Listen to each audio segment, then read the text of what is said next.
উস্কানিতে বাংলাদেশের পুলিশ প্রশাসন আজকে হামলা চালাইলো, আমাদের ভাইদেরকে আহত করলো। আমরা এই স্বরাষ্ট্র উপদেষ্টার পদত্যাগ চাই। প্রতিদিন ধর্ষণ হচ্ছে, তাহলে দেশে যারা বসে আছেন ক্ষমতায় তাদের কাজটা কি? তাদের কাজটা কি আমি শুধু সেটা জানতে চাই। বাংলাদেশের নারীর সংখ্যা বেশি, আমরা প্রায় 51% নারী বাংলাদেশে। আমাদের যদি নিরাপত্তা সরকার দিতে না পারে তাহলে রাষ্ট্রের কি দরকার? মানে যার যার নিরাপত্তা তাকে তাকে এনশোর করতে হবে। তাহলে তুমি বেতন ভাতা নিয়ে ওখানে আছো কেন? তুমি ওখানে আছো কেন? আমরা আসলেই কি এমন বাংলাদেশ? আসসালামু আলাইকুম, বিসমিল্লাহির রহমানির রহিম। যে যেখান থেকে দেখতেছেন এই ভিডিওটা, এই গিয়ে লাইভটি সবাইকে দেখার সুযোগ করে দেবেন। এবং এই ঈদ নিয়ে, এই রমজান নিয়ে, এবং রুমিন ফারহানা কি বলল এবং জনগণ কি বলল, প্রতিদিন বাংলাদেশে নারীরা দর্শন হচ্ছে, নির্যাতন হচ্ছে, যে উপদেষ্টা কি করতেছে, উপদেষ্টা এই বিষয় নিয়ে কোনো পদক্ষেপ নিচ্ছে না। এবং ছাত্রছাত্রীরা বিশাল আন্দোলন জুড়ে তুলল। এবং এই সমাবেশে ছাত্রছাত্রীরা বলতেছে ডক্টর ইউনূসকে পদত্যাগ করার জন্য, এবং উপদেষ্টাকেও পদত্যাগ করার জন্য। রুমিন ফারহানা বলছে প্রতিদিন নারীরা দর্শন হচ্ছে, নির্যাতিত হচ্ছে, এবং আওয়ামী লীগ সরকার চলাকালীন নারীরা কিন্তু বলে নাকি দর্শন হচ্ছে না। এই বিস্তারিত এই ভিডিওতে দেখতে পারবেন। বিনা উস্কানিতে বাংলাদেশের পুলিশ প্রশাসন আজকে হামলা চালাইলো, আমাদের ভাইদেরকে আহত করলো। আমরা এই স্বরাষ্ট্র উপদেষ্টার পদত্যাগ চাই। প্রতিদিন ধর্ষণ হচ্ছে, তাহলে দেশে যারা বসে আছেন ক্ষমতায় তাদের কাজটা কি? তাদের কাজটা কি আমি শুধু সেটা জানতে চাই। বাংলাদেশের নারীর সংখ্যা বেশি, আমরা প্রায় 51% নারী বাংলাদেশে। আমাদের যদি নিরাপত্তা সরকার দিতে না পারে তাহলে রাষ্ট্রের কি দরকার? মানে যার যার নিরাপত্তা তাকে তাকে এনশোর করতে হবে। তাহলে তুমি বেতন ভাতা নিয়ে ওখানে আছো কেন? তুমি ওখানে আছো কেন? আমরা আসলেই কি এমন বাংলাদেশ চেয়েছিলাম? স্বরাষ্ট্র উপদেষ্টার মাথায় সমস্যা আছে, না হলে তিনি এভাবে বসে থাকতে পারেন না।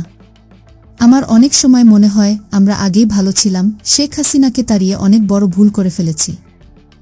প্রিয় দর্শক, আজ টকশোতে এমনই এক মন্তব্য করে বসেন ব্যারিস্টার রুমিন ফারহানা। বাংলাদেশের 53 বছরের ইতিহাসে কোন মন্ত্রী বা উপদেষ্টা রাত 3টার সময় সংবাদ সম্মেলন করে নাই। উনি করেছেন। কখন হচ্ছে? যখন অক্সিলিয়ারি ফোর্স হিসেবে আর্মি কিন্তু মাঠে আছে, তাদের কিন্তু ম্যাজিস্ট্রেসি পাওয়ার দিয়ে রাখা হয়েছে। আমাদের আইজিপি বলছে এই ঈদে যার যার নিরাপত্তা তাকে তাকে এনশিওর করতে হবে। পুলিশ কমিশনার বলছে যার যার নিরাপত্তা তাকে তাকে এনশিওর করতে হবে। তাহলে তুমি বেতন ভাতা নিয়ে ওখানে আছো কেন? তুমি ওখানে আছো কেন? এখন মনে হচ্ছে ভুল দেশে জন্মেছিলাম, যে দেশের নিরাপত্তা ইস্যুতে নিজের নিরাপত্তা নিজেকেই নিতে হচ্ছে। এছাড়াও ব্যারিস্টার রুমিন ফারহানা আমাদের স্বরাষ্ট্র উপদেষ্টাকে ধুয়ে দিলেন। আমি যদি আপনাকে প্রশ্ন করি, দীর্ঘ 7 মাসের ওপরে সরকারটি ক্ষমতায়, এখনো কেন আইনশৃঙ্খলা পরিস্থিতি নিয়ন্ত্রণে আসলো না? এখনো কেন ছিনতাই, রাহাজানি, লুটপাট, বাড়িতে ঢুকে দখলবাজি এগুলো বন্ধ হলো না? আমি যদি প্রশ্ন করি, এই রাষ্ট্রে 8 বছরের একটি মেয়ে ধর্ষণের শিকার হয়ে মারা গেছে, তার একদিন পার না হতে দেখলাম 7 বছরের একটি মেয়েকে ভয় দেখিয়ে একজন বৃদ্ধ মানুষ 3বার ধর্ষণ করেছে। মানে এই নিউজগুলো না আমাদেরকে ভাবতে বাধ্য করে, হচ্ছেটা কি এই দেশে? কিন্তু রাষ্ট্র কি এইসব ক্ষেত্রে আসলেই খুব বেশি কিছু করতে পারে? মানে ব্যক্তি যদি ধর্ষণ করে সেক্ষেত্রে রাষ্ট্র বা পুলিশ কি করবে? রাষ্ট্র বা পুলিশ কি করবে? রাষ্ট্র বা পুলিশ সেই বিচারটা এনশিওর করবে, দৃষ্টান্তমূলক, অ্যাবসলিউটলি, এবং সেইভাবে অপরাধীদের পাকড়াও করবে যেই মুহূর্তে অপরাধ সংঘটিত হয়, সো দ্যাট সেকেন্ড অপরাধটা আর না ঘটে। কিন্তু আমরা না এই জায়গাগুলোতে দেখছি। এবং ফর এক্সাম্পল দেখেন, এই যে ঢাকা শহরের কয়েকটা এলাকা, মোহাম্মদপুর, মিরপুর, উত্তরা, এই জোনগুলা মানুষ আগারগা, একটু নির্জন থাকে, অপরাধ প্রবণ, এবং মানুষ অ্যাভয়েড করা শুরু করেছে। এখন কেন এরকম হবে? কিছুদিন আগে একজন সাবেক সংসদ সদস্যের সাবেক স্ত্রী, যাকে তিনি 25 বছর আগে ডিভোর্স দিয়েছেন, সেই ভদ্র মহিলার বাসা এভাবে ভ্যান্ডালাইজ করে কি করে? একগুচ্ছ লোক গিয়ে, কিংবা ধরুন তার কয়েকদিন যেতে না যেতেই টাঙ্গাইলে আরেকজন সাবেক এমপির বাড়ি পাগল দিয়ে ভরে ফেলে কি করে একজন নারী।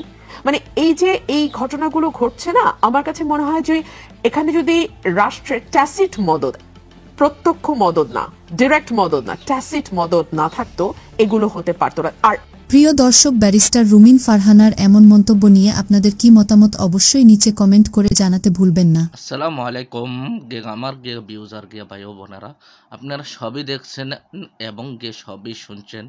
রুমিন ফারহানা কি তথ্য দিলেন এবং কি বলল, এবং ছাত্রছাত্রীরা কি বাজে যে উপদেষ্টার পদত্যাগ চাচ্ছে, যে আপনারা বিস্তারিত মতামত গুলা জানিয়ে দিবেন এবং এখন দেখতেছি সারা বাংলাদেশে নারীরা প্রতিদিন দর্শন হচ্ছে, নির্যাতিত হচ্ছে।